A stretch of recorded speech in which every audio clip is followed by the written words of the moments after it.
السلام علیکم ورحمۃ اللہ وبرکاتہ۔ محترم سامعین، چند روز قبل سعودی فرما روا محمد بن سلمان کی غلط پالیسیوں پر رد عمل کرتے ہوئے پڑوسی ملک کے بڑے عالم دین شیخ الاسلام مفتی محمد تقی عثمانی صاحب نے 2 ٹویٹ کیے تھے۔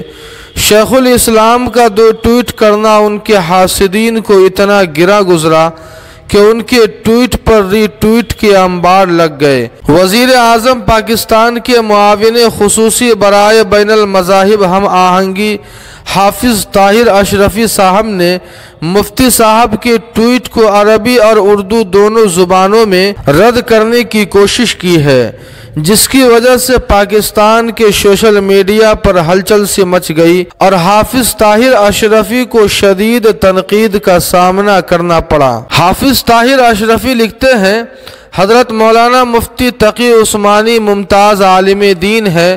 ان کے تمام تر احترام کے ساتھ سعودی حکومت کے حوالے سے ان کے موجودہ خیالات سے اتفاق نہیں ہے اور پاکستان میں سرکاری طور پر کوئی مفتی اعظم کا منصب بھی نہیں ہے، لہٰذا یہ ان کے ذاتی خیالات ہیں۔ حکومت پاکستان، علماء کونسل اور دارالافتاء پاکستان ان سے بری ہیں۔ مولانا ابو عمار زاہد الراشدی صاحب نے ٹویٹ میں لکھا ہے، حرمین شریف کی رونقوں اور جزیرۃ العرب کے عقیدہ و ثقافت کے حوالے سے جو سوالات سامنے آ رہے ہیں وہ صرف سعودی عرب اور عربوں کا معاملہ نہیں بلکہ ملت اسلامیہ کا اجتماعی مسئلہ ہے۔ اکابر علماء کرام اور اہل فکر و دانش کو اس صورتحال کا سنجیدگی کے ساتھ جائزہ لینا ہوگا۔ ایک فیس بک یوزر سید عدنان کریمی صاحب لکھتے ہیں، جی ہاں، اس کو کہتے ہیں کلمہ حق، جو سلطان جابر سے نہ سہی لیکن وقت کے شیخ الاسلام سے ٹکرا جائے۔ حضرت کی بصیرت و بصارت کو سلام ہے۔ یاد رکھیے، آل سعود کو جتنا حضرت اشرفی جانتے ہیں اتنا کوئی نہیں جانتا۔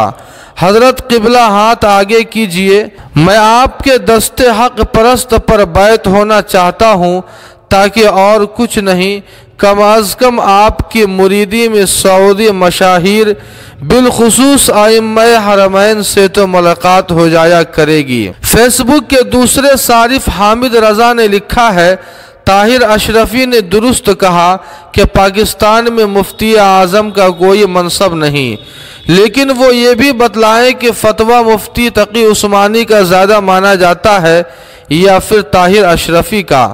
طاہر اشرفی نے یہ بھی درست کہا کہ یہ مفتی تقی عثمانی کی ذاتی رائے ہے، لیکن وہ یہ بھی بتلائے کہ یہ ذاتی رائے غلط ہے یا صحیح۔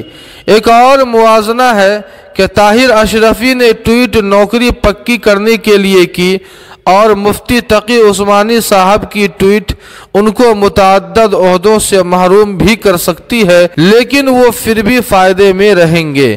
الغرض سامعین، دعا فرمائے اللہ پاک شیخ الاسلام کو تمام شرور و فتن سے حفاظت فرمائے۔ اس خبر کے تعلق سے آپ کی کیا رائے ہے کمنٹ کر کے ہمیں ضرور بتائیں۔ ویڈیو کو لائک اور شیئر کر دیں اور قاسمی جی کے کو سبسکرائب کرنا نہ بھولیں۔ والسلام علیکم ورحمۃ اللہ۔